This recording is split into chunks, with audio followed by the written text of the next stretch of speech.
Hey guys, we are pleased to say that we are associated with the Sophie Lancaster Foundation charity. And now, a message from one of our supporters. As someone who frequently goes out in the rock, metal, alternative scene, there's gigs, at clubs, pubs, you name it, the foundation helps raise awareness for people who don't understand our choices in music and why we like to dress the way we do. So for people like me, it's like an added comfort blanket that we go out. It helps spread awareness to everybody else. To learn more about this wonderful charity, head on over to www.sophielancasterfoundation.com. Hey Jamie, do you like being cozy? I do. And do you like staying cozy? I like that even more. Then just heading over to www.staycozyclothing.com, where you can find hoodies, tees, sweaters, and much, much more, with a new fall line out now. And just enter the Chronicles as one word at checkout to receive 10% off your order.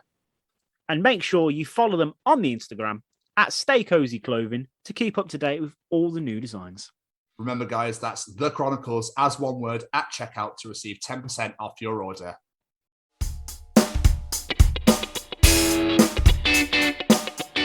Ladies and gents, today we have a first for us on USUK Chronicles.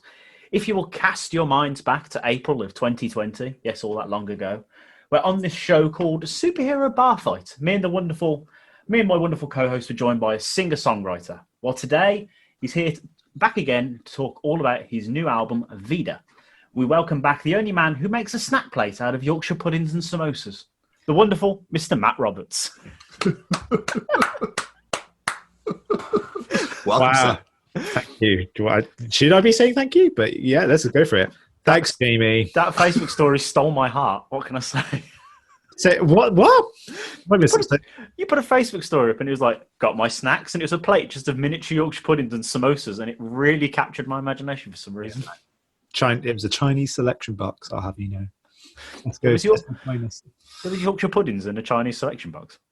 So I had a Chinese select box, then I had like Yorkshire puddings with like just sausages in. I'm like, it's Christmas, I'm going to eat all of them. That is my meal for tonight. There's a fun story for you. So there you go. That's how you start a podcast, kids. That's how you start a podcast. Well, Anyway. you wanted the big questions, so you know. we're coming in thick and fast already. What kind of batter did you use? but why no sauce? Oh man, I'm so weird when it comes to food. It kind of stems when I was a little boy. We went to France, and I refused to eat anything. Like, nope, I don't want to eat that. I don't want to eat that. To a point where my mum goes, right, well, here's bread. You're just going to eat bread. Like, sweet. I loved bread, and ever since I've been not ever since. I've tried to kind of rein it in a little bit when it comes to like food, and I'm like, I don't really like it with sauce. I'm not going to have it with sauce. So if you serve me a burger with tomato ketchup, I'm going to probably throw it at your face. I know. What the fuck? I mean, I hate dry food. No, I don't hate dry food. That's a lie. I love food regardless of what it is. But it has to be a bit sauce. There's got to be some sort of sauce there. I can't eat, like, I don't know, pasta on its own. Boring. Oh, yeah. Well, obviously, yeah, with pasta, I'll have sauce. But if you're going to give me a chicken burger with mayonnaise, then I'm probably going to end your life. Why? Why? I just hate it. Oh man, we're going to go so off topic, but I've got so many pet peeves with food. Like, why would you serve? Fuck you. You've got me going now.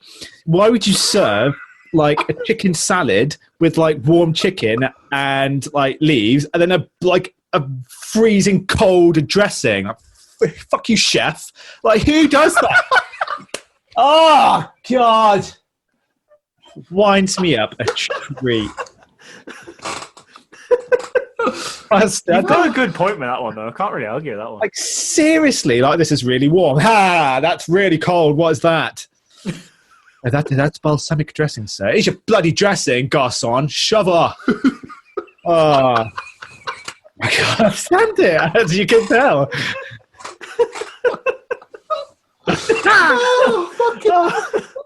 Oh, this is the reason why we had you back on. This is wonderful. Oh, Just to watch you get angry about food. Yeah. Fuck the album. This is what we're going to talk about now. I want my food dry and I want it beige. That's it. Yeah. I want it dry and I want it a rich mahogany looking colour. Thank you.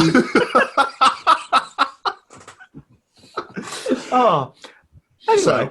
So other than the food exploits. Sorry, well, I did the conversation a very different way then. That's all right. It's all good. It's all good. It's the first we've ever had where it's been. I don't know. It's odd, but still, it's all good. How has 2020 been for you, dude? A mixed bag of emotions.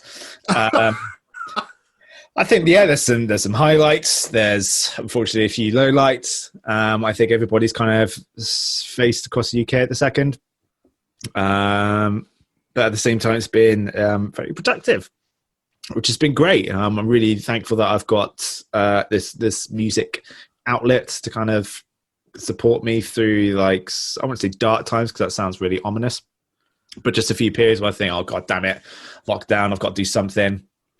And then I'll just like come into my music room, open up my work in progress folder. I'm now on idea 54. Oh wow, it's getting a bit long. And I just went through tracks and thought, oh, okay, well let's see what I can delve into. I mean, one song we'll go into it in a second. Obviously, I'll take your boy Steer, but one song that's featured on the album is over 10 years old, and that sat in the work in progress folder when I lived in Wales. So oh damn, I've always been aching to get it on, and I just couldn't do it. But again, I'll save the juicy bits till later. Yeah. But yeah, it's been all right. I'm not gonna lie. I'm looking forward to see off the tail end of 2020. I'm not gonna lie, but I think for me, it just shows that next year is going to be just a little bit trying.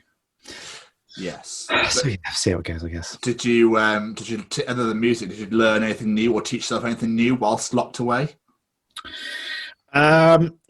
Production. I think I spent more time on my production stuff when doing the music. With regards to teaching any other kind of life skills, probably not. Not really. Sorry, man. No, don't apologise. I swayed some online courses, didn't you, and stuff? Yeah, I did a few courses for Google because it kind of links in with the job I do when I'm not doing music. So I just got a bit of a basic understanding to kind of get the juices flowing to what I was going to open myself up to. But I quickly realised when I actually got into the swing of work, I literally had no time. I'd get to the end of the day like, oh, God. Like, it was just so long. It was just so full on. And I'd love to have that kind of tenacity for further learning, but when it comes to the weekend, like, that's my switch off time. I couldn't think of anything worse than going, right, today I want to do some further education. I can't do it. I've done my stint of school, sixth form, uni. I'm done. I'm done. Yeah, that's fair enough. So obviously we're here to talk about Vida. But first, you've been very busy recently releasing 2 tracks onto your YouTube channel for obviously this whole year lockdown period. Yes. What inspired you to be like, Vida's just not enough? I want a bit more. Let's do 2 lockdown tracks. What, was it just because you'd had the recording bug or what? Yeah, pretty much. It's really weird when it comes to songwriting. Like, I love the process. I freaking love the process sometimes. And when it's done, like when I did Vida, I'm like, what do I do now? Like, I've done it. Like, oh, I was missing that buzz. Like, I'd wolf down my team. Like, well, I'm going to run upstairs. I'm going to grab the guitar and I'm going to phone my friend Mike. Like, dude, I'm not sure about this. I'm just ping suggestions back and forth, and I really missed that buzz.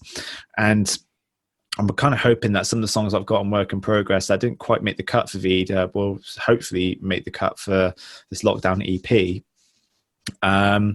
But yeah, predominantly, I just really wanted to keep recording. I wanted to keep creative, which was the main crux of it all. And so one of them obviously being a cover of Tears for Fears, and I loved that song. And the reason why I loved that song was just because the little opening riff. But then at the same time, it's a great challenge for me because I'm a one-man band. So I'd literally be like, okay, let's do that bit. Guitar down, let's get the bass. Then bass down, let's get the other guitar. Guitar down. And then I realized that probably I should have done this, but I didn't really tune all of my guitars. I think it's such a weird structured song. Like it's a bit bizarre. So I thought, okay, well, this is fine. Let me just record the parts, get the structure down, make notes on my recording software. At least I know I'm giving myself a bit of direction. So then I'm like, right, sweet. Now let's tune the guitar like you're meant to be a decent musician. And now let's record. So yeah, that's what I did. A really hard song to sing, like really hard song. So yeah, I did that, and then yeah, I just had this riff for the other song, 4 Tears. 4 Tears. It's a great track. Absolutely loved it. Thank you. And yeah, I don't. It's really weird. Again, like I think about this quite a bit. Like, it's a bit crappy sometimes not being in a band or not working with another artist to kind of bounce ideas across. Like, I always kind of just zero in when lyrics I'm writing about relationship. I must have loads of pent up stuff which I just have to get off my chest. Like, I don't know what it is. Like, I don't consciously sit down here and go, right, today I'm going to sing about someone else who broke my heart. Like, it gets to a point where like it's really monotonous. God's sake, man. And I was going through my iPad where I do the lyrics, and it got to a point on Vida where I'd write a topic, go, right, I want this song to be about summer vibe, driving down the road in a soft top car. So ever I wrote, but I miss your heart, summer vibe, delete. But I miss the sun. So I had to rein it in a little bit. So yeah, 4 Tears. It's semi. There's a new word. It's semi. it's semi inspired by relationships kind of breaking down. Stop laughing. Sorry. Because I keep seeing in the news like a couple. I saw actually today a couple who've been together for 12 years split up because of coronavirus. I'm like, what? Wow, that's insane. And then it must have been in my subconscious, because then I started had the riff, then I started playing around with it, and then things started coming out. I'm like, oh, okay, perhaps I'm quite decent at writing breakup songs, love, heart songs that people keep crushing on. So yeah, I just went for it. So yeah, that's of the EP. So love driving down the highway. She won't text me back for about 6 hours. Oh, God damn it. This is meant to be about space and time travel. But my baby left me on the platform. Oh, so with the Tears for Fears covers, is that the first cover song you've done? No, I've done loads of covers. I couldn't think what other covers you did. So I've got a SoundCloud account as well. So I've done covers. I've done a Frank Turner cover, which is really cool. I did some recording with my friend Kate. I would say she's a much better singer than I am. Like, she is probably the better singer, like, ever. There's no comparison between the both of us. So yeah, Kate and I did a few originals. We did a few covers as well, so they're on SoundCloud. But yeah, like, doing covers is kind of it's a good way to get rid of the blockage, essentially. Like, again, it goes back to my point where it's really crappy that I'm not in a band, because obviously you could bounce ideas, you get a riff, like, oh, what should we do with this riff? Oh, let's take it down this road. Like, okay, that's quite cool. Whereas with here, on my own worst enemy, on my own critique, like, I started to write a song a couple of days ago, and I'm trying my best to not pick up the guitar and do it all through my keyboard, and it's so freaking painful. It's just unreal. So yeah, I do a few covers here and there. Nice. Fair enough. Just a few. I thought you were going to talk then, Tom. Nope. Yes, sir. Yeah. So we should probably get on to talk about good old Vida. Vida. Absolutely fantastic. I listened to it the day it came out, and I believe I messaged you after I finished listening to it because it's fucking great. Okay. So I thought what we could do is go track by track and just get a bit of history about the song, what inspired you to write it, etc., etc. Yeah, it's absolutely fine. Yeah. So yeah, it's absolutely fine by me, mate. Lead the way. Let's So- rip them apart. We've got to talk about the first song, Wake Up. I love this song. Yeah, that's a cool song. Bear with me, please call it. So Wake Up. It kind of, how can I describe this one? I really wanted to start the album like just like a bit of an intro, but also to kind of give the listener a bit of a sense of direction to say, right, you're listening to my stuff. This is the level I'm sitting at. Let's strap in. Let's get going. And I definitely, I don't want to sound too arrogant, but I definitely think I hit the objective there. I really wanted to achieve that. And great thing about music is like you try and produce something in such a specific way, but sometimes you get like a blessing out of it in a different kind of way. And I really wanted to create that drum pattern. I want to have things like a bit more tighter, like it's called like the 1975 vibe. Like I know a particular technique that they do to kind of get it done. I thought I'll see if I could recreate it, but put my own stamp on it. And it wasn't quite hitting the mark. I thought, okay. I remember putting in that drum pattern, immediately thinking, holy shit, that is really cool. That is a wicked drum pattern. I thought I'd struggle with it for ages because, again, I don't have a drum kit here. I don't have a drummer here. I didn't have the budget to go, hi, Mike, can you please record this for me? Because he now lives in Germany, it's a lot harder. And the advantages of using the software and the programs that I do is that when I do a song, I can then go, let me just tweak that a little bit. It gives me a bit more flexibility. Whereas when you record somebody like with a microphone, that's it. That's gospel. If you want to go back again, you've got to set up all the mics, go back to the studio. Bit more of a painful process. So when I got that open, that kind of rhythm, I was so happy with how it came out. So I thought, right, I need to elevate it a little bit. So I put on some kind of processing stuff onto it, and it came out really thick. I'm like, this is really cool. Like, I'm absolutely loving this. And it wasn't the first song that I wrote for the album by any means. I can't actually remember which one I did. Well, it's going to have to be San Remo because I wrote that 10 years ago. But I remember I was sat here at the time, and I think we weren't in second lockdown by any means, but I think on the BBC News or something, it was starting to come out like people were just not listening. They just weren't taking it in, like what was happening. Like in the world, like people were like fucking dying, and like, oh, let's go to Waitrose and let's go do our weekly shop. Like, what? Like, what are you not getting here, pal? So then I thought, right, Wake Up is going to be like a protest song. Like, you need to wake up here, pal. It's time to seize the day. Like, we need to get this done. And then I started to kind of construct the song a little bit more. And I didn't want to keep it really busy because I think the drums keeps the pace of it. And I didn't want to have like power chords or like on the Strat or anything. So I thought, right, I'm going to grab the Epiphone and just single notes like da da da da da da da da da da da da da da da da da da da. And it worked. It was absolutely amazing. And I just knew from there I was going to write like a really decent song that I was able to like kind of just sign off, because I have my little my worksheets hung up on my wall so I can actually plan out and stuff. Amazing. I'm like, yeah, definitely going to sign this one off. And so then the lyrics kind of came up, but I thought, right, that opening like minute, it's got to get that person go, holy hell, is this Matt? This is the guy I know. Like, what?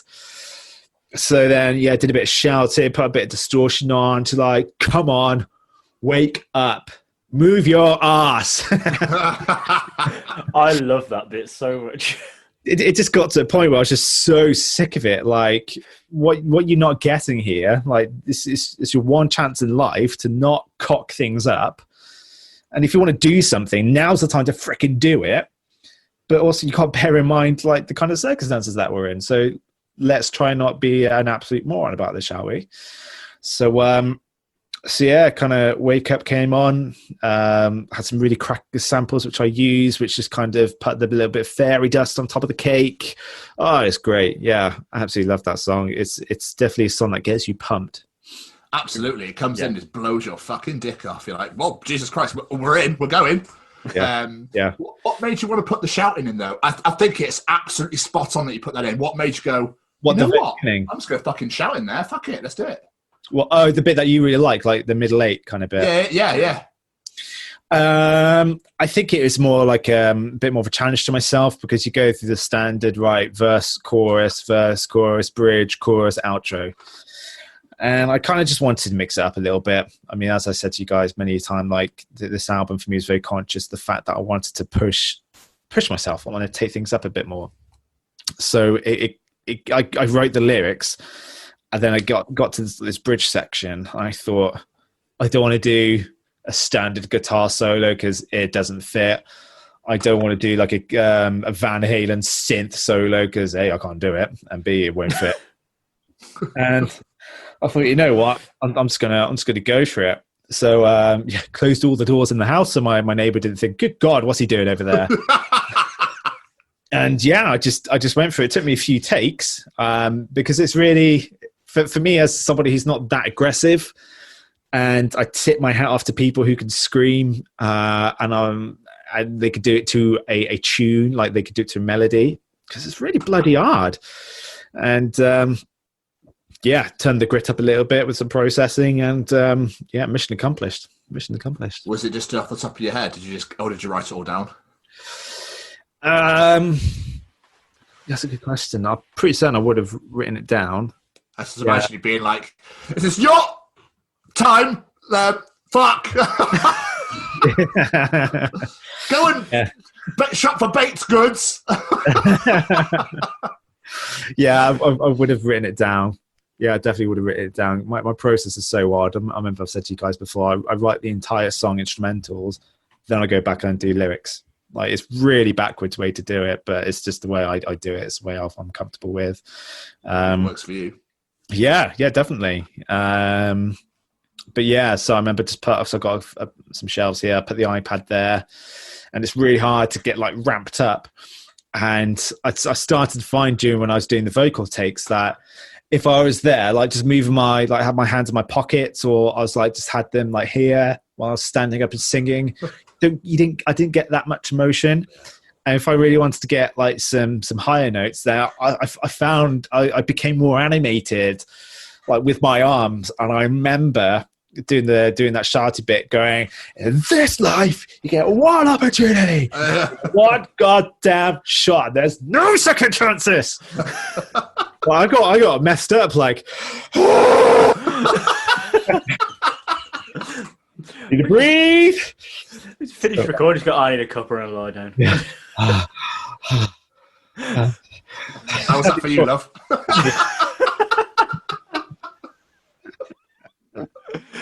So yeah, it was something new. It was something new, but it was a fun song, definitely fun song. But yeah, like I said to you guys, like felt really sad. Like once I did it, like, oh man, okay, let's do another song. So, would you like to do more songs in that vein? Because you seem to be really proud of that song. I don't know, actually. I was really happy with that song on so many levels, because I've got this pulsating bass. It's like a wave, like whoa, whoa, whoa. So I was really happy the fact that I learned a new production technique and I was able to implement it. I was really happy the fact that I had like these samples I was able to kind of chop in. I was able to build out this really ambient intro, and then and like this huge intro. I mean, God damn it, yeah, I'm so proud of that song. I'm not sure if I could write another Wake Up. There was a time back in Wales where everything I was writing was in drop D, like a bit chuggy. But I know for the fact that I don't have the right vocal set to achieve getting into that genre. Not that there's anything wrong with the genre or anything like that. I think I'd probably dilute the genre, not in a good way. So yeah, I think that Wake Up could be a one-off, but time will tell, I guess. Are they panpipes at the start? Yeah. That's fucking awesome. I noticed it. I was listening to it earlier. I was like, are they fucking panpipes? Yeah. It's like a Peruvian band in your house. So yeah, it's a wicked program that I use, and it was like Chinese instruments and stuff, and like Taiwanese, predominantly Asian kind of based instruments. So I was just playing around with it. I'm like, oh wow, that's really cool. And you could set the key that you want it to kind of sound like as well. So I worked out the key, like, okay, just put it in there. I'm like, oh, that sounds good. Like, oh my God, that sounds really good. And then just started to kind of build up like, yes, that's really cool. That's done. If I remember correctly, someone told me, then I did Wake Up, because I wanted to kind of get a theme going through the album. I wanted to put like Matt's sound. And someone told me it had some very similar samples as well. And obviously that rounds off the album. So I thought, well, I need to put that elsewhere in the album at the same time. So I started playing around the program. Then I started to things started to kind of grow on top of it. So yeah, then Wake Up was born. Beautiful. So moving on, we got Now Then. Oh yeah. Oh man, I love that song. But choosing your favourite child, this. I just love the fact the past two songs, as soon as you said the name, you just look off into the distance like, those are good memories. I enjoyed that one. Really are. Really good times, man. I mean, if anyone says so, how's lockdown treating you? Like, dude, it fucking ruled. I loved lockdown. Can we keep doing it? Because I have to engage with arseholes of the world. I'm sat in my house when no one can come in, like, give me coronavirus. I'm just sat in my music room, just making music. It's sick. I love it. Absolutely love it. So yeah, when you name a song, I'm like, oh yeah, that's cool. Fun times. Yeah, good times. Yeah. Sorry, Tom, I cut across you. Go on. Absolutely fine, dude. Absolutely fine. When Now Then starts, every single fucking time, Summertime Blues comes straight into my head. Oh yeah.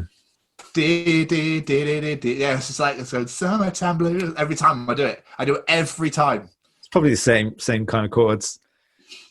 I know it's not the same song, but that's where I go to straight away. I call it the Ryan Adams effect.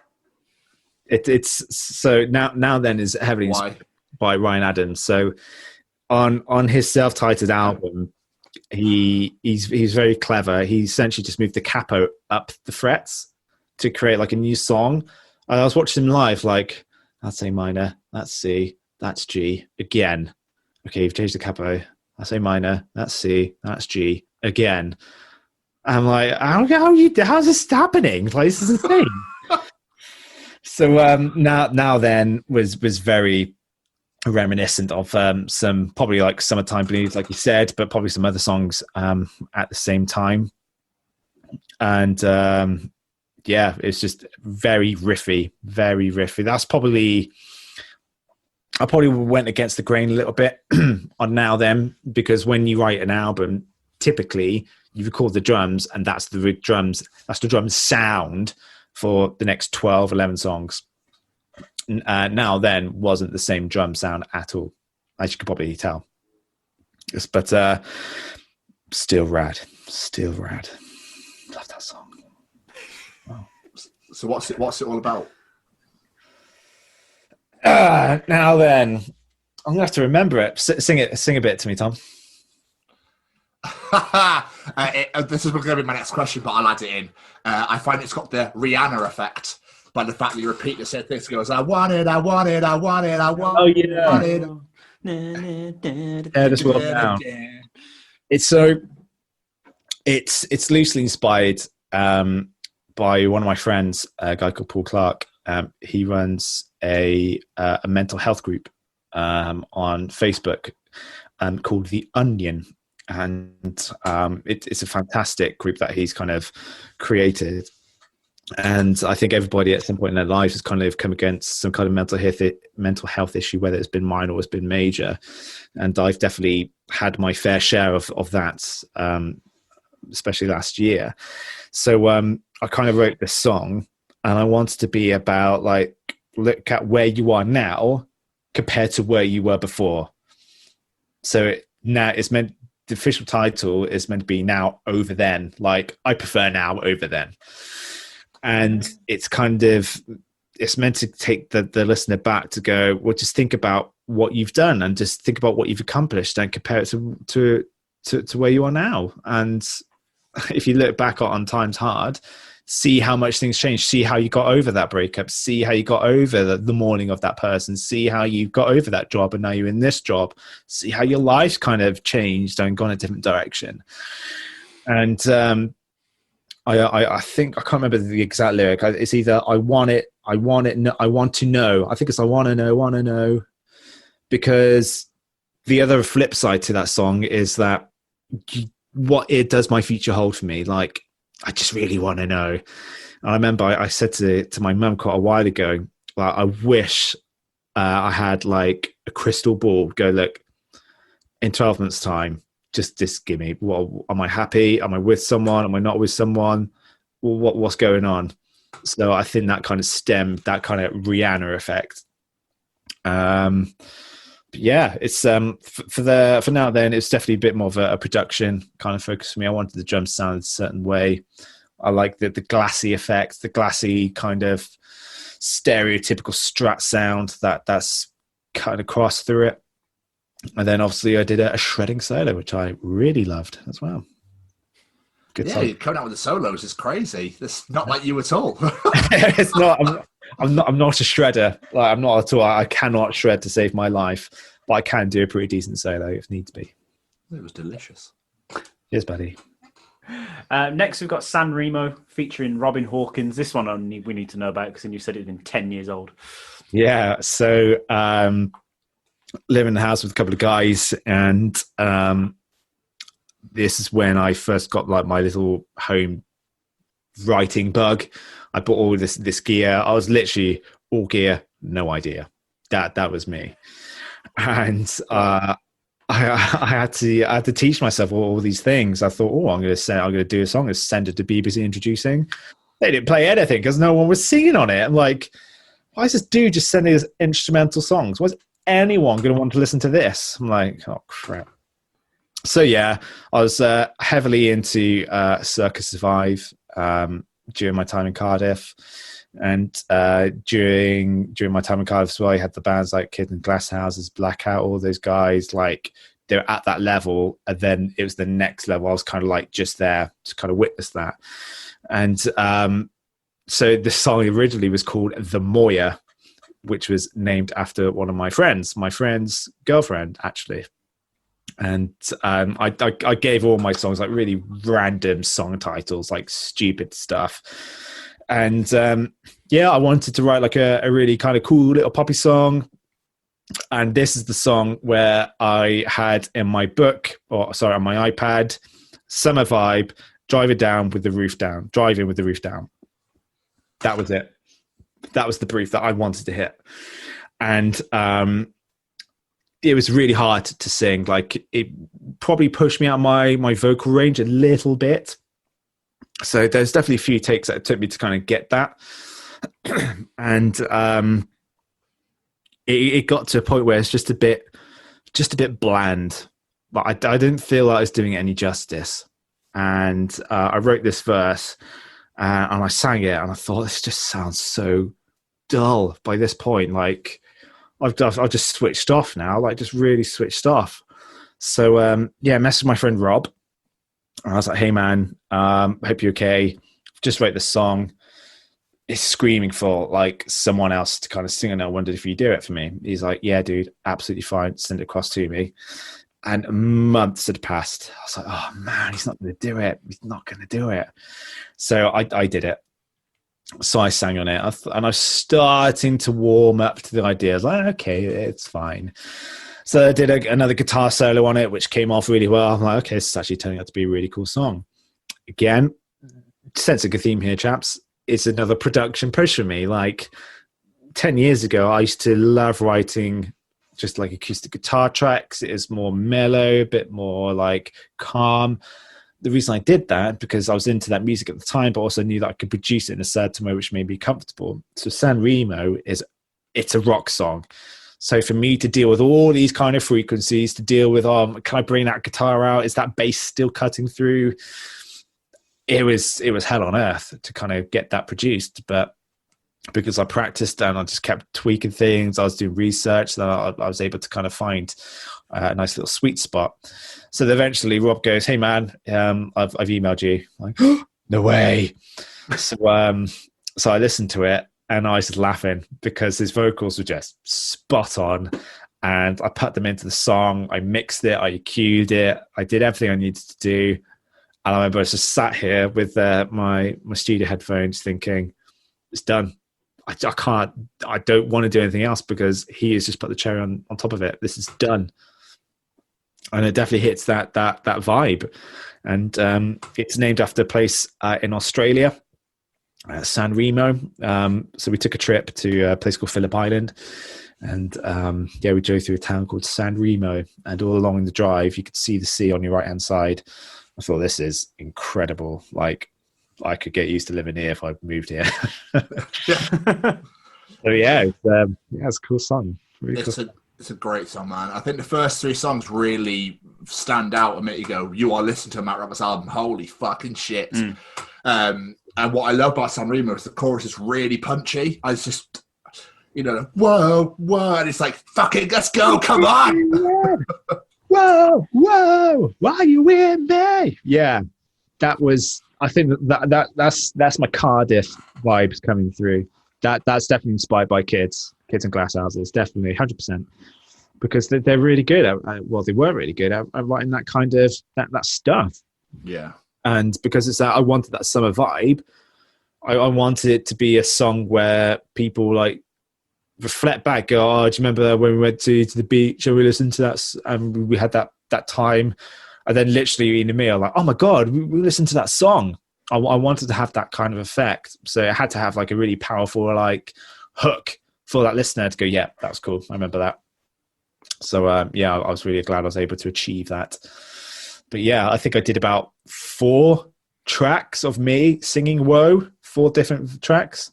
So I was like stood really close to the mic, then I stood just off the mic, then really off the mic, then all the way at the back to get that kind of gang vibe. That's amazing. It's ideally it'd be better with about 3 or 4 people, but you just have to emulate it yourself. It's pretty cool, man. So burning down.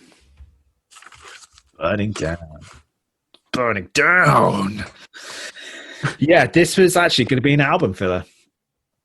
Okay. I absolutely struggled with this one. Really struggled recording Burning Down. Again, this is very protesty. At this point, this is pure inspiration through COVID, through what was happening. All lyrics stem from watching other people just like going against the grain, going, oh, I'll be fine. Yeah, it'll be absolutely fine. Like, dude, no. Like, come on, wake up a little bit. Let's have a bit of street smarts. And so yeah, I've really struggled with Burning Down. The bit I struggled with was to get the guitar sound. Like, holy hell, it really pissed me off. I remember working just behind me, and I have a lunch break. I'll be like, right, I'm going to get on that guitar. I'm going to get this tone nailed. Oh, I couldn't do it. I couldn't do it at all.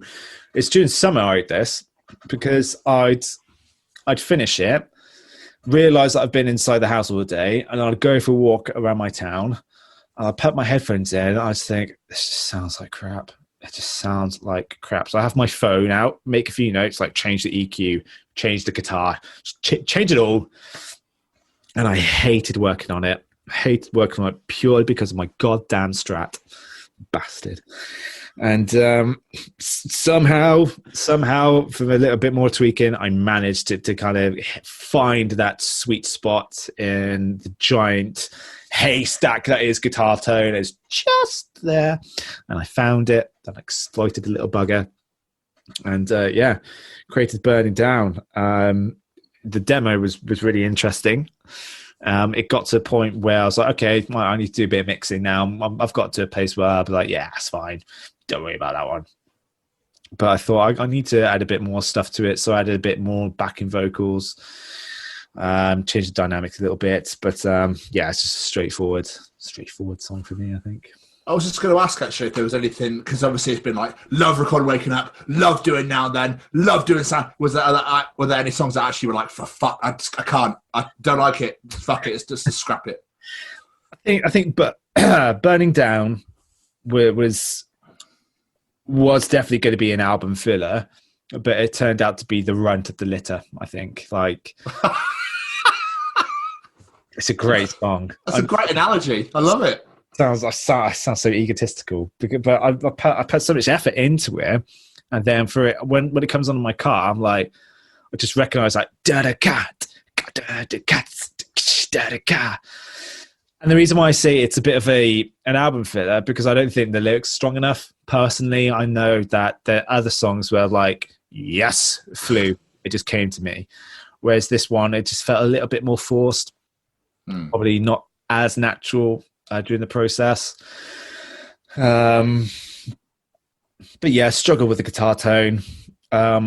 Stupidly happy with the chorus. Like, really, you know how much I love an anthemic chorus. Yeah. Have a curry. Chorus. Semele and chorus. I love this. Brand new words being invented. Tired, man. God. So yeah, really happy with the chorus. And the one bit I took ages upon writing was like the little breakdown, like I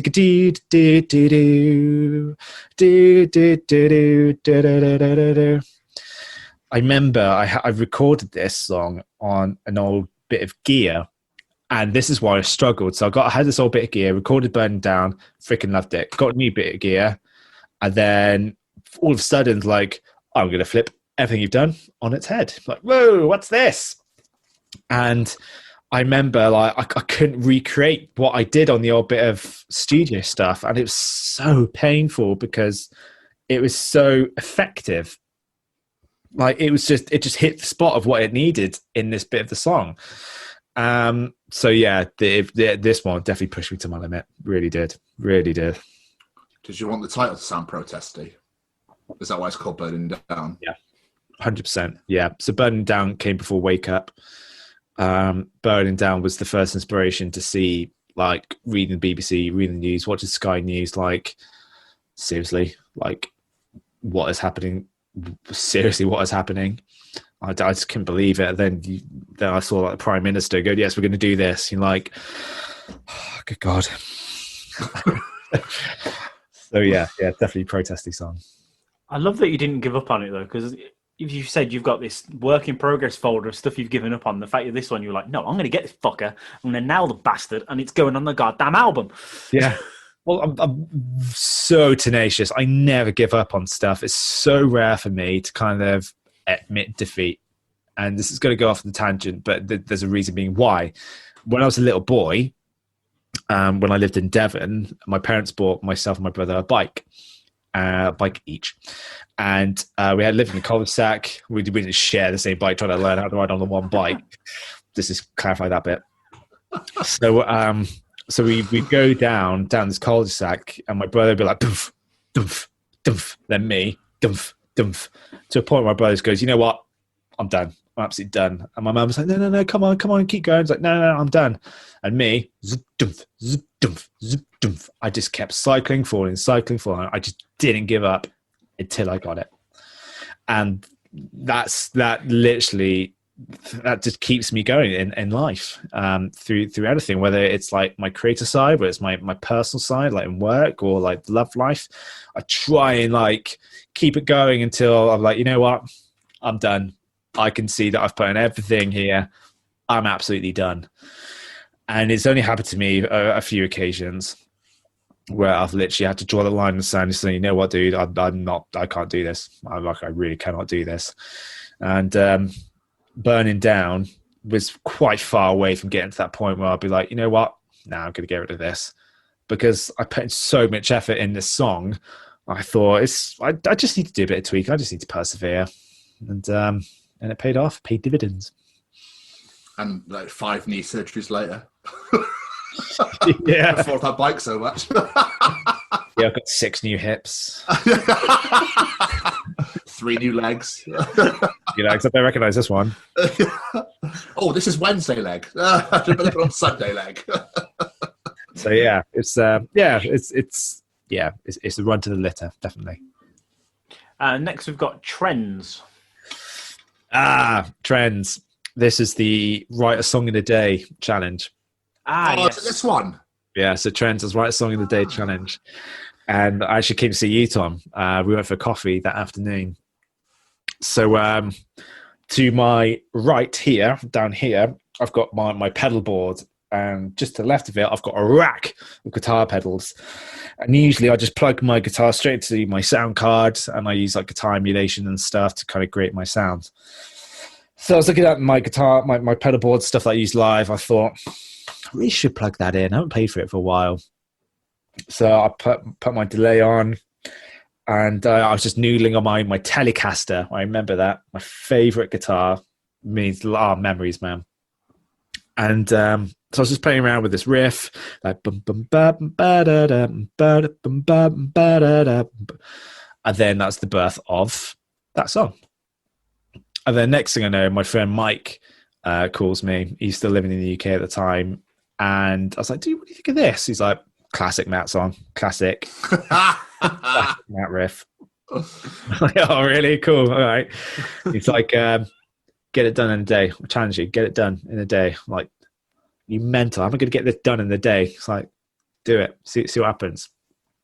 So I wrote up to the bridge by 12 o'clock. I laid everything down. I had the riff. I had everything sorted. I had the drums. Then I went to go and see you for coffee. Came home. It must have been about 3 o'clock. And then till about 10, I wrote the rest of the song, wrote the lyrics, sang the lyrics, and I did everything to it. And I go, "Here you go, dude." WhatsApp to him. He's like, "Did you seriously just write a song in a day?" Yeah, I wrote a song in a day.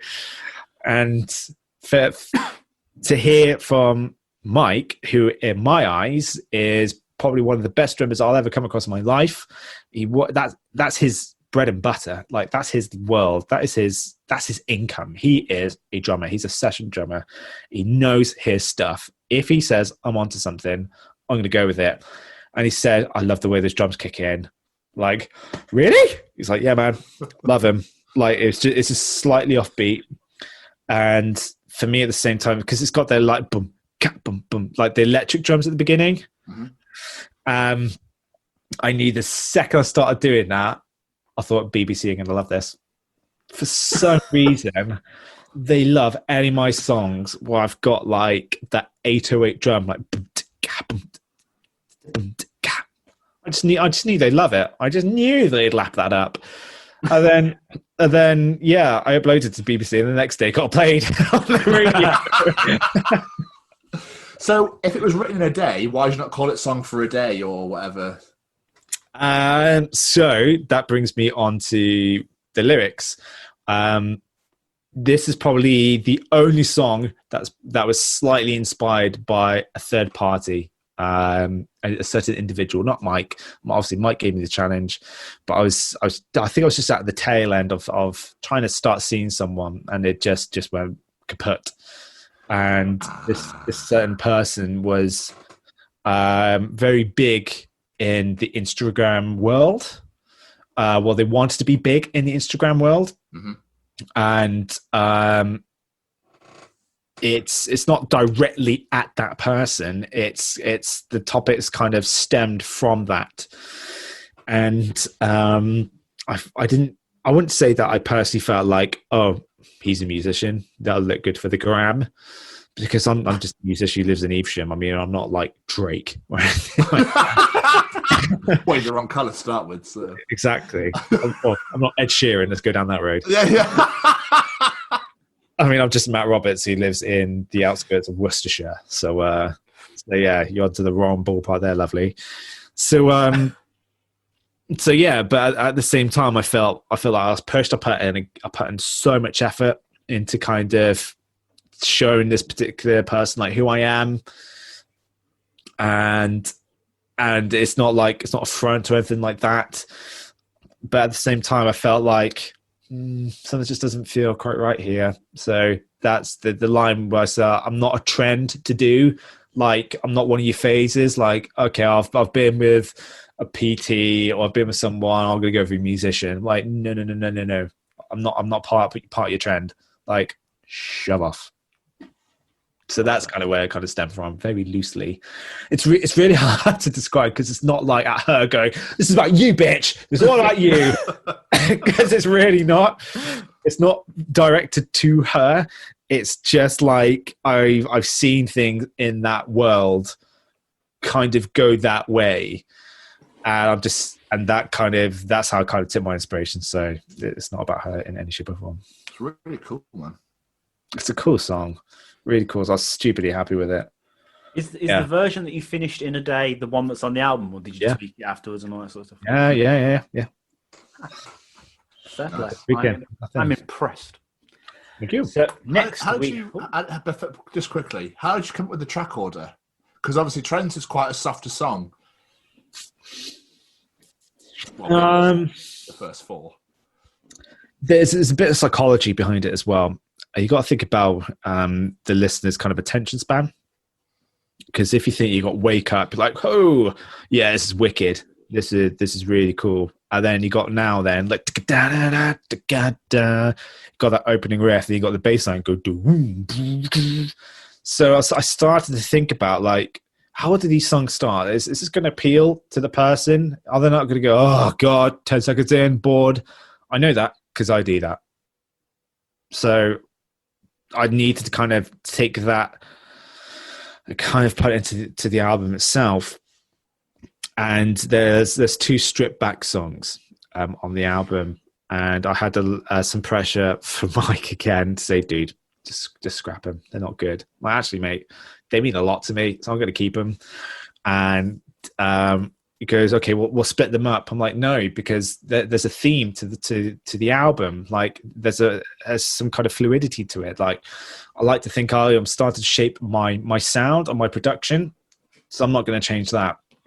The first few tracks, I want it to be a journey. Like woo, you start the roller coaster. Like woo, this is amazing. Excuse me, this is the best song of my life. Oh my God. And then it starts to go down a little bit. So you get trends, and then you get the next few tracks, and then you get to the lull, which is like the nice, like sultry stuff, the stuff that I also love and enjoy writing at the same time.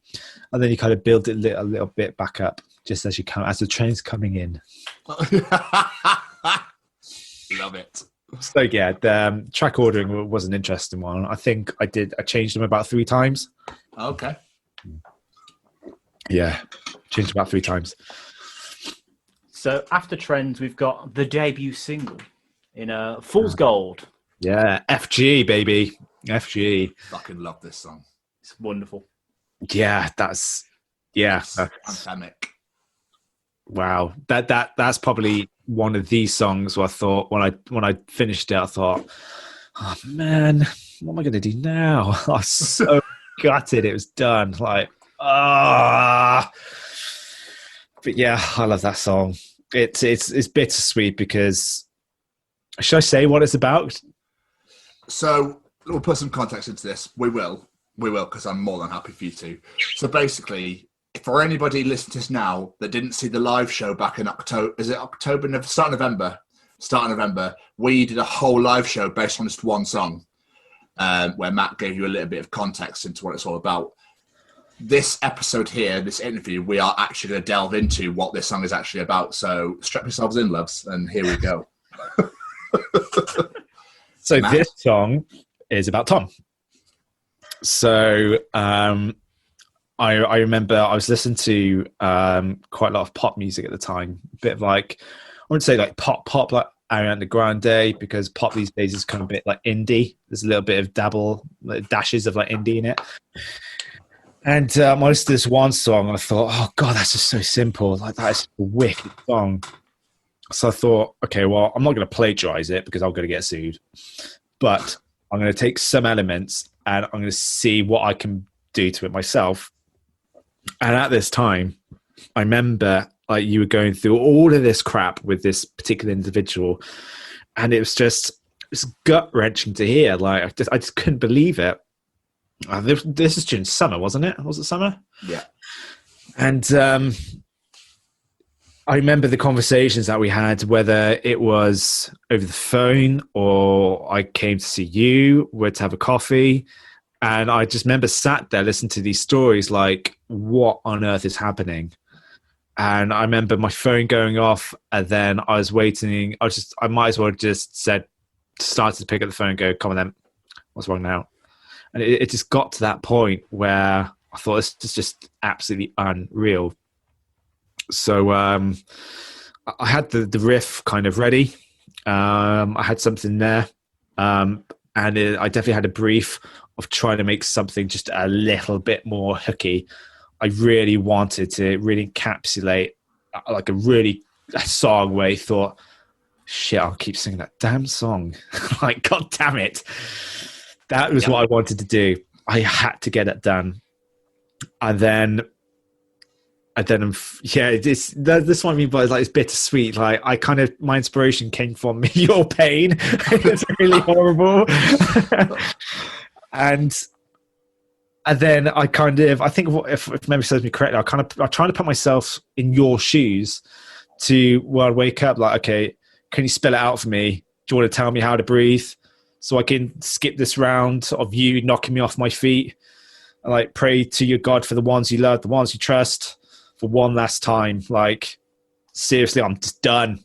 And then the chorus, it sounds a bit convoluted, but the chorus was how glorified she put previous relationships on a pedestal in comparison to you, where then actually when you took that step back, you think, oh, I wasn't the problem, it's you. So you had, I've got Jeff, Bill, Simon, and like she's painting this beautiful canvas of the scenery, like all these flourishing colours, but it's fake. It's fool's gold. It's all bloody fake, because they're not the creme de la creme. There's nothing wrong with me. It's you, and that's why it kind of stemmed from. And and then I remember writing the middle eight. Like it was yesterday, because again I heard you say those words. Like I just can't take any more, Matt. I literally can't take any more. I don't know what to do. Like I go home, I get shouted at. I wake up, I get shouted at. I'm in work, I get shouted at.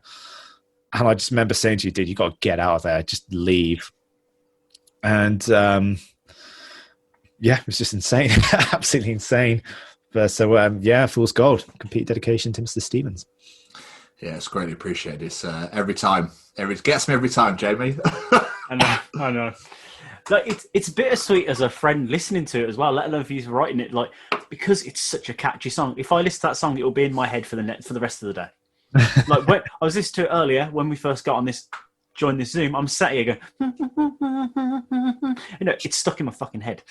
And then I'm jamming on and like, oh yeah, I just remember what this song's about. I feel bad for like enjoying this. It's dancing along, yeah. And I'm the one who wrote it. I'm the one who wrote the song, because my best friend is going through like probably the worst things imaginable I've ever seen him go through his life. And I'm like, so what's she done today? Let me just take some notes. Shit, that's good. I mean, yeah, mate.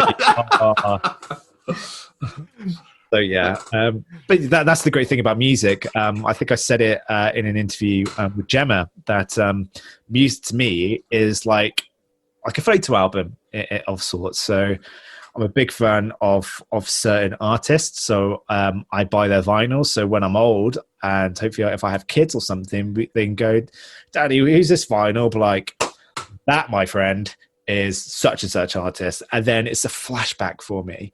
So Fool's Gold, it's going to be a flashback for me of summer. And then obviously doing the video with two of my other closest friends as well. But also the fact that it's dedicated to one of my oldest friends in my entire life, then I think that's absolutely amazing as well. And it goes back to something else. When I did Lights and Escapades, I wrote that song Lights and Escapades was about my ex-girlfriend, like, who was the love of my life for like 5 years. And that song was about her. And when I got into another relationship, that new one, so I hate the fact that song is about her. Like I hate that. Like, what do you want me to do about it? Do you want to go back in time and get rid of it? But eventually that song's meaning got taken over by Mike, by the memory that I have of Mike recording the drums on it. So eventually Fool's Gold, more than likely, will probably have a new memory which will supersede the actual topic. Obviously the topic will remain. I'll be like, yeah, about Tom, he's going through some really crap stuff with this girl he was with. But eventually it'll probably be like, actually, yeah, that was about summer. That was pure. That's just a love song, a poppy love song. It's just catchy as fuck. Like Jamie said, I can't stop singing it. Every time I go to listen to you, I pick it first. Every time. That'll hold none anyway. But I'll always bring that song up. It's so weird. I mean, I put so much effort into pushing Fool's Gold that to the point I was emailing the DJ at BBC and I was like, Andrew, I'm dropping this single. Please play it live, mate. Please play it live. And I've never been so excited for that day. I don't think as a kid, I think Christmas was like way below the list. Fool's Gold's top of the list. Because I put so much time, like all the videos, the preamble, it was all me. It was the first music video I did, it was me. It was my friends behind the camera. So much effort was put in. It felt like a proper production. And then when it launched, I just got inundated with like messages and one of my fondest memories. My friend called Holly, she's filming herself. She goes, Alexa, play Fool's Gold by Matt Roberts. And then I'm like, oh my God, like she's in a different town. And that's me singing like, oh my God, this is so freaky. And then my cousins in Australia go, dude, this is an amazing video. Send me a picture of the video. I'm like, oh my God. And then I have my nieces and my nephew are then dancing to my video. I get a video of them dancing. Like, this is just the best. This is the best feeling. The best feeling. And it means a lot. Vida, the entirety of it does really mean a lot to me. Like now then, just tracking back, that's the first song that my brother has ever said to me, you nailed that. Ever. He's never said that about any other song I've done, to the point where I've screenshotted it. So I've now got it for the rest of my life. Wow. So then when it kind of goes through the chain, when it gets to trends, I call that the Mike song because, dude, write that in 24 hours. I'm like, dude, you have yourself a deal. And I did it. And then I get Fool's Gold, and that's about one of my bestest friends. I'm like, cool. That's really amazing. I'm really happy about that.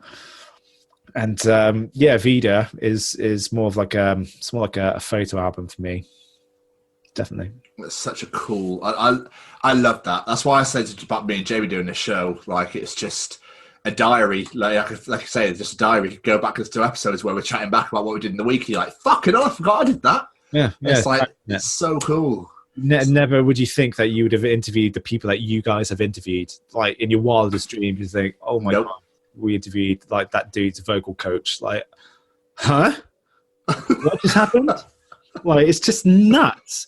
And that it goes back to my thing. Like, I remember sat at my mum's dinner table, like heartbroken. Going, Mum, I just want a crystal ball. I want to know I'm going to be okay in 12 months. I just want to know I'm going to be okay in 12 months.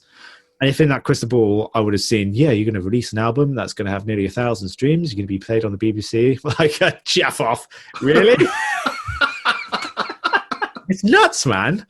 Absolutely nuts. But it's great. It's absolutely great. So that's why I'm really gutted that it's done. I'm so happy that it's done, that it's out there. I've done it. But now I'm like, oh, come back. So yeah. Next song on the album, I love this song. Like, I just re-listened to the album earlier, and this one stood out to me on the second listen round, and that's "Find Me." Okay, yeah. That was that's definitely another album filler. I'm going to crush your dreams there, James. Definitely an album filler. All I know is that I really wanted a big ending to that song. I think that's the longest song. That's topping near like mid 4 minutes, 4.5 minutes or so. Again, that's probably just a stereotypical kind of love vibe. But I really wanted a big ending, like a really like, oh, holy hell. Like that was building up to something like, holy shit. There's not a lot I can really say about Find Me, in all honesty. What was the inspiration for it? What inspired you to write it? I think probably if it kind of came from Bloodstream, so obviously Bloodstream was more personal, more about like love, breakups, trying to find that one person where I can go, you know what, this is it. This is it for me now. I'm done for life. And I think this year, 2020, I think I went on about 5 different dates. And I got to a point with Find Me where it's kind of like I'm just throwing out the positive vibe. I'm throwing out the vibes like into the world. Like, if you're out there, love, please fucking find me. Like, I can't take any more of this. Dating. So yeah, that's essentially what it's about. And it's just, yeah, favorite thing about that song is just a big ending. I just love a big ending. It's cool. It's cool. The obviously this year is obviously royally fucked dating for everybody anyway, so don't forget me started. No, sorry, I won't. Sorry. Have another fucking hot and cold food combination story. Let's stick it on the list of hot and cold food served together. Right, change topic quick. Ellendale Avenue. Yeah, Ellendale. So I wrote this at the beginning of the year. Had no idea it was going to make the album. At that point, I wasn't really targeted to kind of wanting to make an album per se. I just wanted to just write like I'm doing with the Lockdown EP. I just want to write, just record stuff because I just freaking love it. But Ellendale Avenue was fresh from spending Christmas abroad with some family, and prior to that kind of trip that I took, I lost my job. So I was off for a good few months. I was interviewing heavily in the run up to this trip. Like, God, I got to get something. I can't start off 2020 with no job. I'm going to be screwed. So I worked my ass off, got a really cool job set up. It was in London. I thought, that's fine. That's absolutely amazing. I was seeing somebody at the time as well who's really nice. I thought, okay, things are falling into plan. This is nice. But I came back from the trip and just everything just fell on its ass. The trip to London from where I am now just zapped the energy out of me. I had nothing left in the tank by the end of day one. I had nothing left. The whole job completely flipped its head. The girl I was seeing, I saw that I was going through something, but wasn't being that supportive either. And I just felt really out of sorts. I felt really out of my comfort zone. Like, what's happening here? Like, am I being punked? What's going on? It's just really bizarre. So I reflected back on the time away that I had, and it just stemmed around Ellendale Avenue. Like, when I was with my family, I was like, I'm talking to you guys now as I am Matt. When I came back from that trip, I'm like, who's this guy? This is not Matt. And I wasn't myself. I just felt like really out of sorts. Like, this is not what it's supposed to be. I was maybe coming back here, going to work in London, staying over in Oxford. What is this? This isn't what, no, I did not sign up for this. And just, yeah, things just took a turn. So yeah, I quit the job, and things kind of fizzled out with the girl I was seeing. Not like in a bad way or anything like that. But yeah, I was just really missing my family loads. So yeah, I wrote Ellendale Avenue, and I spent a lot of time trying to get the lyrics right on that one. And it was an enjoyable experience doing the lyrics, actually, quite shockingly, based on the fact that it's quite a depressing topic. But they came really easy to me. I was really happy about, oh, actually, that sounds actually quite clever, rather than trying to make things rhyme like and like fish. Oh, they don't rhyme. Let's get rid of that. It's still got a little bit of a hook in it. So yeah, I was really happy with really happy with that one. It's cool. It's a cool song. I remember the phone conversations when you came back. I'll never forget them. I don't remember them at all. Like, feel free. Give me an example. Give me an example. I remember. I think it was at Eco at the time, and you were calling, and you were literally just like, "I don't know what the fuck's going on, man." Because obviously, I remember you having to travel all that way for work, and then travel all the way back every day. And you were like, "Oh, can I not work from home?" And they were like, "No, it's 4 out of 5 days where you'll be here."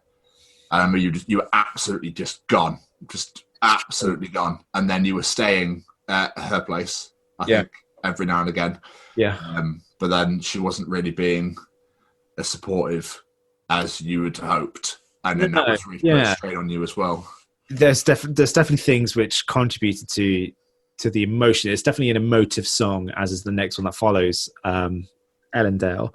And I remember driving. So my route into London was drive from here to Oxford, and for Oxford get the train in, then from London get on 2 tubes. I'd leave the house at 6. My day started at 9. I'd get to the office at 9:15. I was never on time. Never on time. If I was going to be on time, I had to spend about 100 quid a day just to make sure I was on time. And I remember as one journey, I got to Oxford Parkway, and I just cried my eyes. I just cried my eyes out, and I I recorded myself. I took a video, and I said, and I remember saying to myself, if you ever watch this, use this as a reminder to leave this fucking job. This is not working. And then I'd go and stay with the person that I was seeing. And it's like, how's your day? And I'm like, I think I'm going to quit my job. I'm mentally, physically broken. It's like, okay, do you want salad for tea? Do you want bed? So yeah, the emotions were kind of driven from the stuff I was going through there prior to the holiday that I had to kind of deliver Ellendale. Where is Ellendale Avenue? It's in Australia. Oh, nice. Is that where the family live, or? Yes, where the family live. Nice. Yes, nice. Yeah, it's very ballady, but now I know what it's about. Now I know why it is. Because I think Find Me and Avenue, and the one we get onto next, all 3 in a row are very slow ballady, like really just. It's at the top. No, how can I describe it? That's the best analogy I can describe this. It's like you've gone through the fast-paced stuff. Now it's starting to slow down a little bit. The pace has been taken off. I've turned the dial down a little bit. So you've gone to Find Me because it's a bit more like relaxed. It's a bit more ballady, like you said. And then you go into Ellendale, which is just me, stripped back. It's like you've opened the door and gone, here I am. Yeah, this is it. Come have a look. Yeah. This is all the production takeaway. Drums off, bass is off, keyboard samples done. This is the other side of me. This is what else I like to write about. So yeah, that's what I did. So, and you say that links try that again nicely into the next song, Amor, yes, yeah. So yeah, that was. I think again, I'm just trying the best way to word this one. I think it was a step back for me to think, you know what, I don't know how to love anymore. I don't know what love is like. Back in the day, without these dating apps to go and support us singletons, it'd literally be through a friend of a friend, or you'd be in like Welsh Club in Cardiff, like, I know you. Like, yes, I work in Topshop. Yes, hi, that's me. How's it going? So much easier there to speak to somebody physical. Whereas now you're on your phone, like, no, yes, never going to hear from you again. I literally got to a point 5 months ago. Well, I found this one girl, and I thought, you are the perfect thing I'm looking for. And I just said to myself, I am never going to talk to you. I'm never going to talk to you. Like, what are my chances this is going to happen? So I took that step back thinking, I just got no idea anymore on what to do. I don't know how to approach women anymore because everything's done digitally. People are so judgy when it comes to like Instagram, your Facebook, how you kind of convey yourself to others. Like, I don't know what's deemed acceptable, because you're going to social search me, whereas you're not actually getting to know me as an actual individual. And obviously going through the rigmarole of these dates, I'm like, you know what, I'm just done. I don't know what I'm doing wrong. I don't think I'm doing anything wrong. I'm being myself. Like, what the hell is happening? And that song was actually recorded live, one take. So I had a mic here, I had a guitar plugged in, both done at the same time. That's amazing. It's very rare for me to do. Why did you want to do it that way then? I was kind of riffing, if anything. I remember I was just sat here, and sometimes I'd like to just go over the songs that I've kind of recorded and released, and just kind of strip them back and just play them around. And then I remember I came to the riff like dun dun dun dun dun dun dun dun dun dun dun dun. Like, ooh, that's quite nice. So they grabbed the mic, and then it kind of stemmed from there. So quickly grabbed the iPad, wrote out some lyrics, and I just recorded. And it came out really well. So I think it's right at the beginning of the song, you could just hear like the glassiness of the strings. And that would be picked up from the vocal mic that I used, because it's on my lap. The guitar's on my lap. So I got the guitar plugged in, the vocal mic like right here, and just picking up the strings. I quite like the order. So it's almost like you're telling a story in a way, from Find Me to More. It's just quite, that's why I asked about track listing, the way you fit I didn't in. think of it like that. Yeah, I didn't purposely think, oh my god, these all got the exact same theme, I'm going to bunch these up together. It wasn't like that. It wasn't intended to be like that. No, I think the only thing I wanted to achieve with the track listing was just kind of like start it big as I can get it, and then kind of whittle it down, because again, I'm putting myself as a user, as a listener, to think, okay, well, by track 8 I may have switched off by then. But hopefully, because I said this to you the other day, like I'm looking for my next kind of inspiration in like my writing. So I've stumbled again against Paris. And they got this one song which is just insane. I'm like, oh my god, that's really cool. So I wonder what the rest of the album's like. It's been out for freaking ages, and now I'm going through the album like, this is absolutely a fantastic album. So I'm using that kind of methodology to go, oh, actually, if someone be like, Love Fool's Gold, I'm going to play that 600 times, I really should listen to the rest of the album. Then I'm kind of hoping that the way I've ordered the album kind of takes that flow with them at the same time. But yeah, definitely Ellendale's it was really personal. Amor is obviously really personal. Yeah, I think that's kind of at the same time, like everyone who is single in this kind of given world just relies on meeting someone digitally, which absolutely sucks. And yeah, for my kind of personal experiences, then it's got to the point now where I'm like, you know what, I don't know what I'm doing wrong here. I ask for your number, I get your number, with the implication that we're then going to start chatting, and then I don't hear back from you. Like, what am I doing? Like, what? Is it me? Is it you? Like, what? So yeah, just done. So yeah, that's what I care about. You will never know our pain, Jamie. I was going to say, I don't envy you guys. I really don't. It's like banging my head against a wall, or I just write music. So that's my outlet.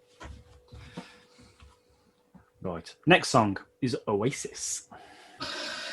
Yes. This was, I think this was probably the 11th track I wrote. So I needed to kind of round off something before it went into Someone Told Me. Because Someone Told Me was either going to go at the beginning of the album or go at the end. I thought, you know what? I really want to put it at the end, because I want it to be that song like, oh my God, dude, you hear this song right at the end of Matt's album? I want it to be that kind of album, that kind of song. So that's why I also made it a second single, because obviously at the same time I didn't want people to forget about it. So then back to your track ordering, Tom. This Oasis was so, it had to be there because it's gone through, I've written like a couple of protesty songs, alt indie kind of songs, some really stripped back songs. Then all of a sudden, hey, here's a dance song. Like, what? What's there? So I needed to introduce the elements that I first introduced with Wake Up with the samples. I needed to get the listener a bit more like sample refreshed, because I knew that the next song I was going to put live on the album was Someone Told Me, which is sample heavy. So I needed to kind of get those kind of juices flowing again. So yeah, started Oasis. Then I think I just wrote like a bit of a poem. So then I recorded myself just talking over it, but I thought it sounds really flat, just me. So I put like a D tuner, went all the way down. So that's me talking like in my really deep voice. Became Darth Vader. Essentially. Kylo Ren, I think was became very Kylo Ren. And I thought, oh, that's really cool. I really like that. And I can't remember how it stemmed from, but if I remember correctly, like some people don't know the difference between right or wrong. I don't think there's anything directly inspiring me to kind of write those words. They just kind of just came to me.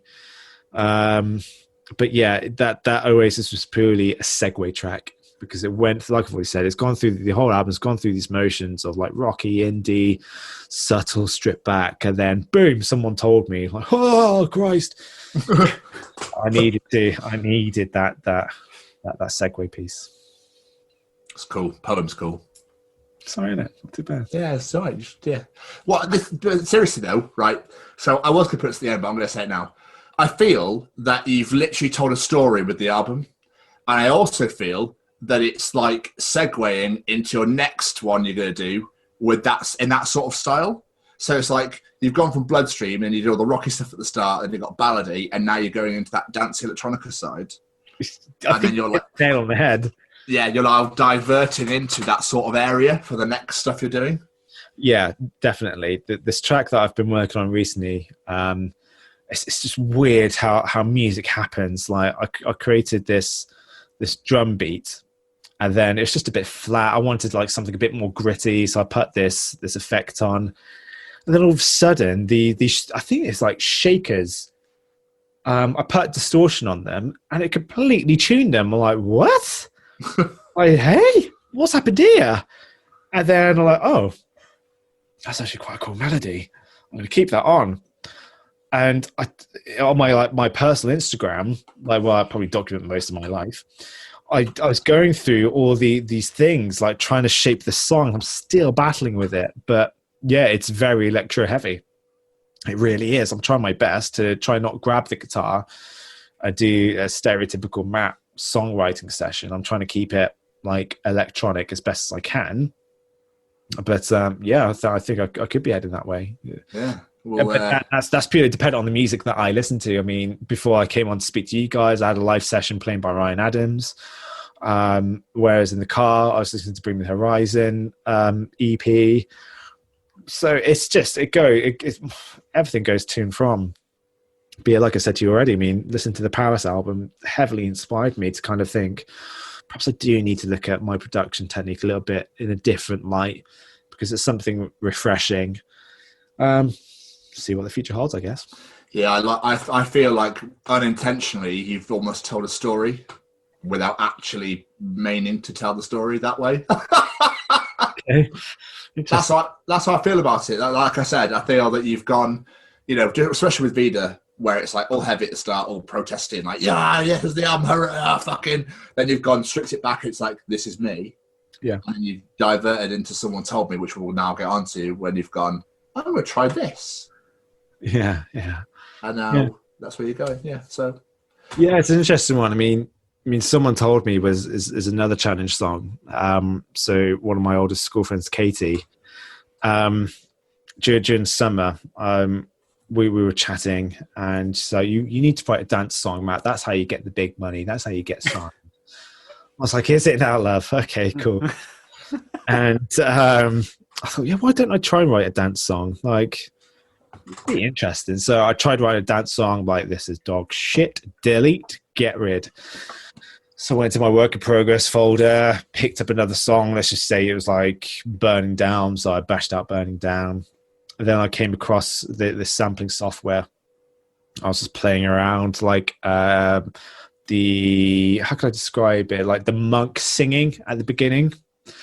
I was playing around my keyboard like, oh my God, this sounds sick. I remember laughing my face off like, this is amazing. Like, I'm going to have so much fun with this.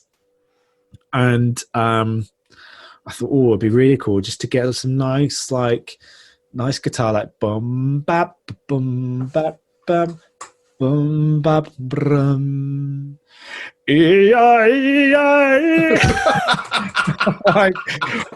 like this really is awesome. And so I started to kind of progress with it. And I remember Mike was like my guru when it came to bouncing like ideas off. You at Tom and Mike were definitely my music gurus on there. So I messaged Mike. I was like, dude, do this song. I just don't know. He was like, send me an MP3, bud, like he usually does. So I bounced it down. I sent it to him. And at that point, I didn't have like the high guitar going bum bum bum ba da da dum ba da da dum ba da da da da dum. I didn't have that kind of scale. It's just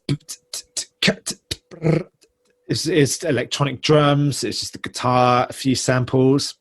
I'm just not feeling it. I'm just really not feeling it. And he's like, dude, step away from it for a bit, come back to it, but persevere because you literally have no idea what's going to happen to that song. Like, yeah, you got a good point. So I think I let the dust settle for like a good few days and came back to it. And then, yeah, things started to progress. And then I found this one technique on the sample just before the beat drops. It goes,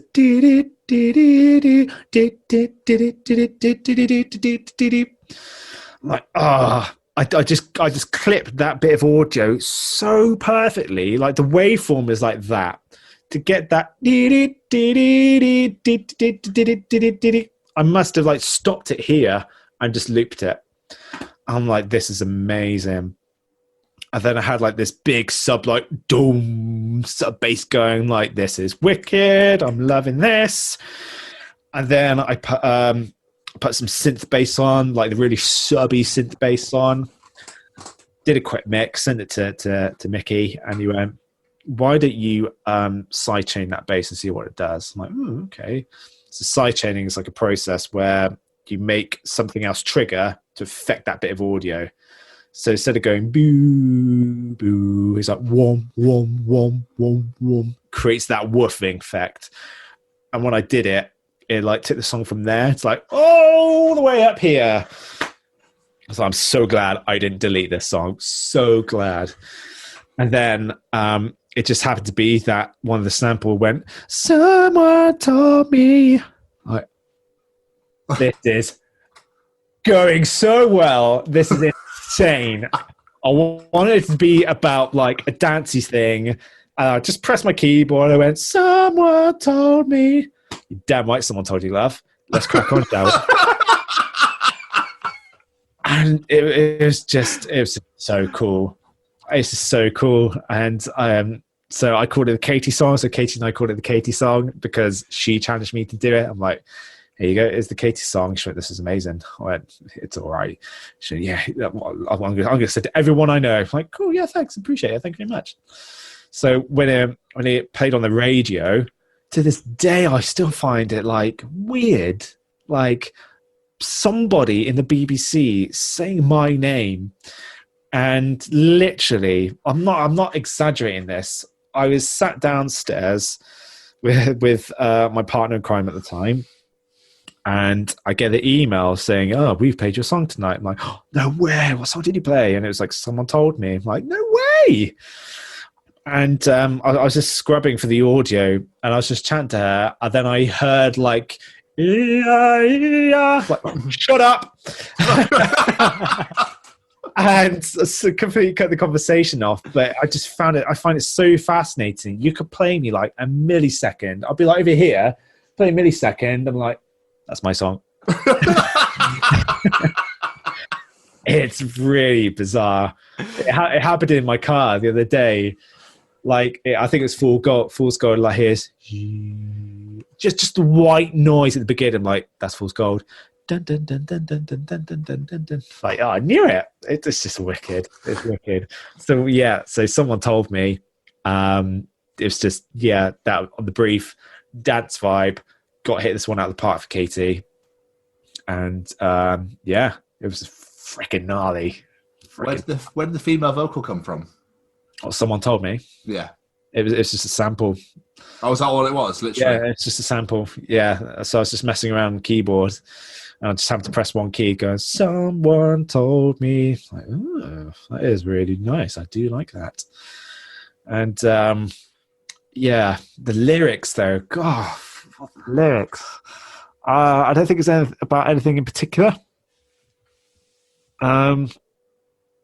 On the darkest days of my fall. I'm just trying to remember it all now. You know, you've got little Barbie hands. Little plastic hands. Sorry. Like a little tie. I think someone told me it's another step up in production. I remember I did stereotypical write the verse, record the verse, but the second verse I wanted to be different, so I put like a sub octave in it as well. So if you listen carefully, you can hear like a really dull subby tone of my voice as well, because I put some effect on it just to kind of thicken sound, keep it interesting. But yeah, it was cool. Loved that song, man. Loved that song. Yeah, it's quite. Sorry, Jerry. I was just going to say, I find quite fascinating from this conversation, the two songs you've seemed so enthusiastic and so happy with is the first song and the last song. I can see why. I can see why. If I was to kind of reflect on that now, I think both of them weren't stereotypical production for me. Like, vocals-wise, there's effects on the vocals, like distortion or some kind of octave kind of pedal on it, which is really cool. They're both out of my genre. I mean, my genre is definitely, it's alternate, it's indie, it's a bit rocky at the same time. Neither of those fit into that category. At the same time as well, one of them is really protesty. One of them is definitely, is a challenger song. So they both kind of excited me at the same time. Whereas the other songs I want to reflect back, like more on Ellendale, that's just like a stuff I was kind of bashing out a few years ago. Granted, it's still fun now, and it still means something to me now, but it's not new. It didn't make me kind of wake up in the morning and go, yes, let's go crack on with this. Someone told me and wake up. What were those Sight Fool's Gold? Those kind of things did wake me up and go, cool. What else can I do to elevate this now? Or those are the songs I'd be in bed thinking, perhaps I need to watch YouTube to see how I can get that bit to kind of pop up a little bit more. Those are the songs that really excited me through the entirety of Vida.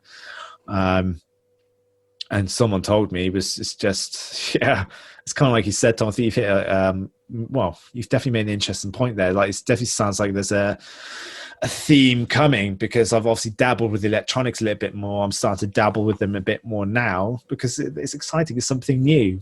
And it's a weird one. It's really weird. Exciting. Wonderful. Before we move on, I just realised we didn't actually ask this at the start. Where did the name Vida come from?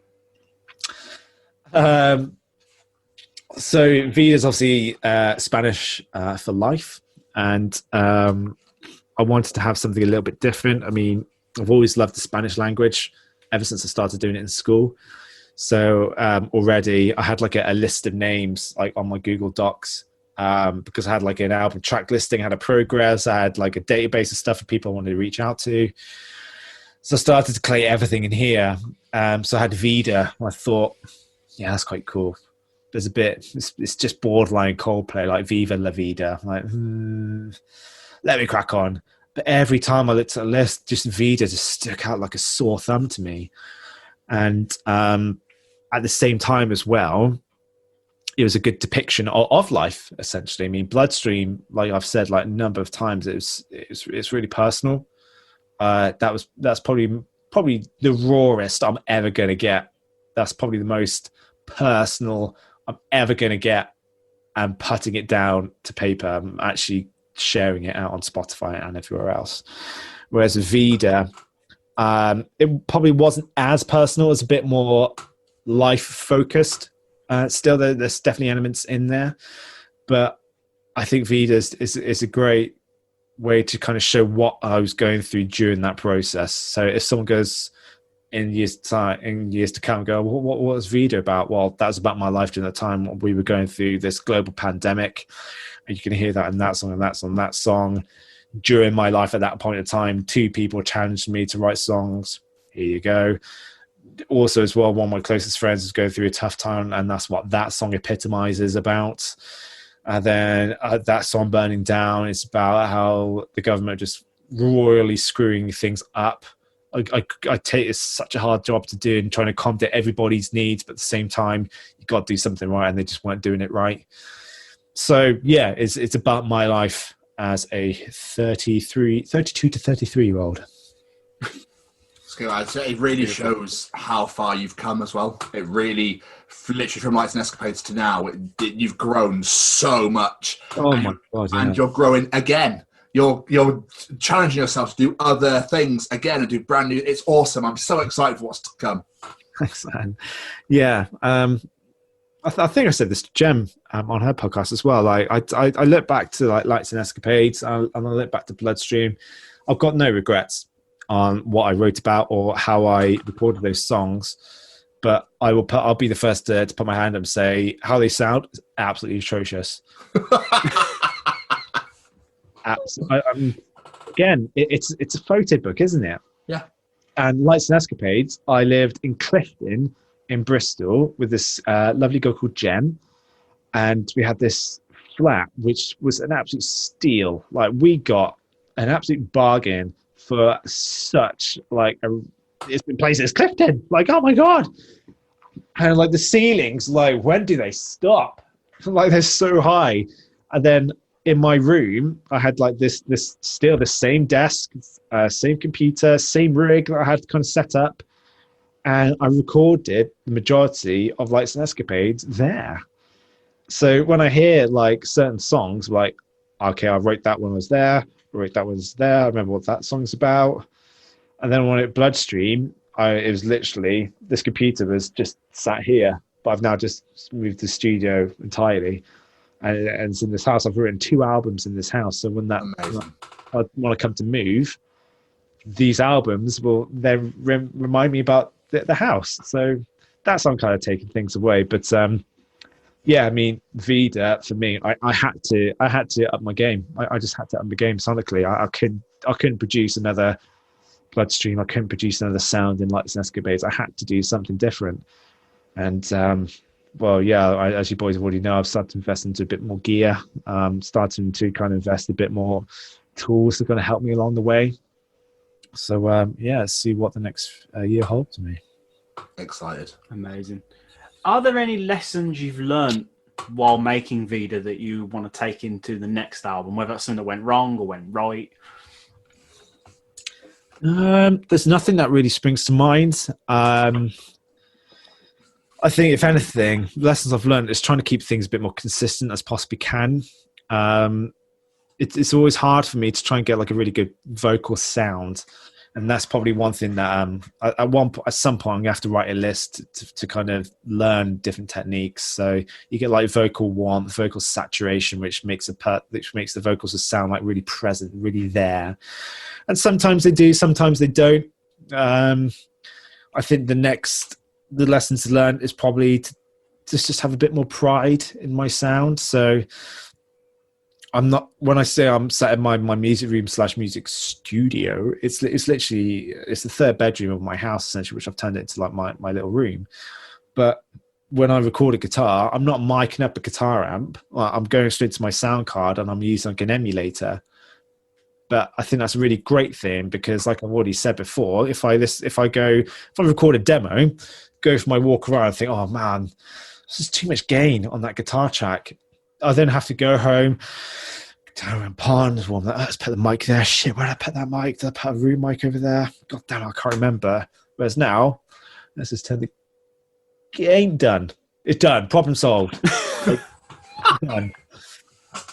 I think I think the next round, whenever that may be, I don't know when that's gonna eventuate, but it could be the fact that I look to either up the technology that I use in creating the guitar sound that I want, or actually then start going down the road of going, right, I'm going to grab this 60-watt amp, which will probably wake up the entirety of the street and the next street and the next street. And I put loads of stuff around it and I record it. Perhaps I have to go down that road, but I won't know that until I start pushing myself to do that.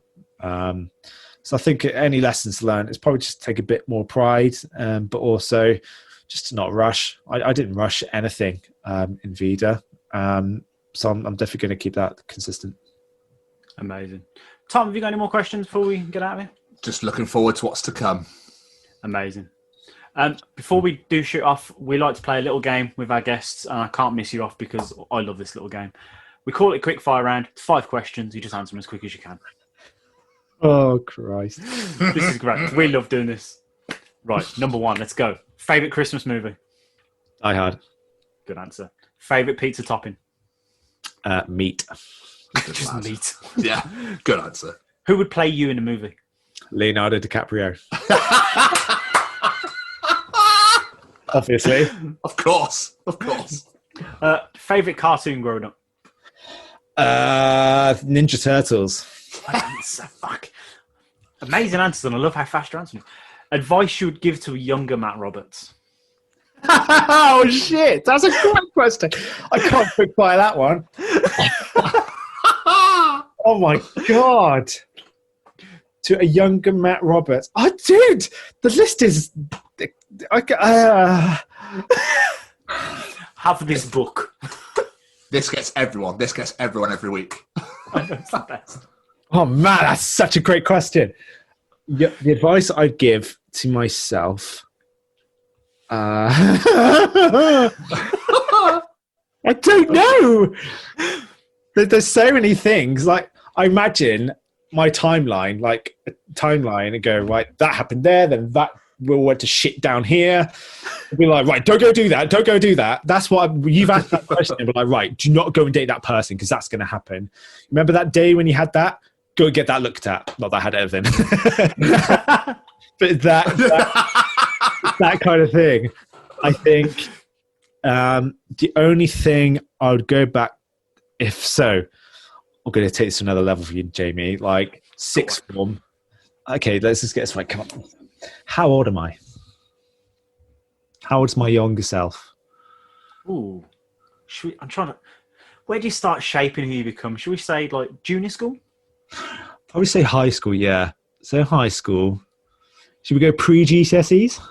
Yeah, that's a good place. Yeah, year 7. Year 7. Oh, year 7. All right. I think that's a good year. Don't look that okay, year 7 then. Oh, I've got this. Pay attention in maths class, you dumbass. That's what I've done. Not even joking, man. That maths class still haunts me. I sat next to this little kid. Sat next to him, and literally every goddamn lesson, he's like, pushing me. I was like, dude, fuck off. Pushing me. I was like, okay. And I started pushing him. And then I had no idea that maths class would be the only math class which would set the rest of my future for my education. Because we had set 1, 2, 3, and 4. 4 being like, you're not too good. 1 being, I'm the nerd. Thank you very much. I was in about 2 and 3. For maths, I was in 4. Purely because in year 7, I did the work. I just didn't work hard enough. And I think that if I did work hard enough, then I think I'd be a lot smarter than I am today. So I'd go back to him and say, Matt, grab him by the tie, like, dude, yeah, you're still good looking when you're that kid. But you got to pay attention to maths, man. You got to pay attention. You just got to get it done. That's what I do. Beautiful. Matt, this has been absolutely awesome. We've really enjoyed doing this. It's a pleasure, fellas. Thank you so much for doing it.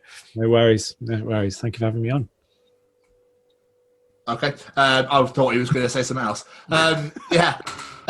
Dude, thank you again so much. I've absolutely loved it. Before we get out of here, plug your shit. Yeah, so Vida's out now, ladies and gents. It's probably the most hardworking piece of music I've ever done in my entire life to date. It's coming up to about 850 streams on Spotify, which to me signifies that it's being well received by others around the world. It'd be great to obviously get your ears on it as well. I'm on social media stuff as official Matt Roberts or just Matt Roberts. So please, if you like anything, any songs, then please let me know. But yeah, it's my best work, and I hope you enjoy it if you listen to it. Incredible. Man, thank you, man. Thank you so much for doing this. I absolutely love having you on here. We'll do it again. Of course, we'll do it again. Yeah. Right. Yeah. And enjoy the rest of your evening, sir. You too, fellas. You too. See you later. Take care, sir. Yes. Bye. Hi, I'm Frank Guglielmelli, and I'm the narrator for some wonderful audio dramas from Syscast, like Marty and Mars, Bounty Hunters, and a great part in Val Toby, with much more to come. You can find these programs on Spotify or wherever you listen to podcasts, or head over to our website, www.syscast.com. We are excited to announce that we are now affiliated with the Chronicles of Podcast with Tom and Jamie.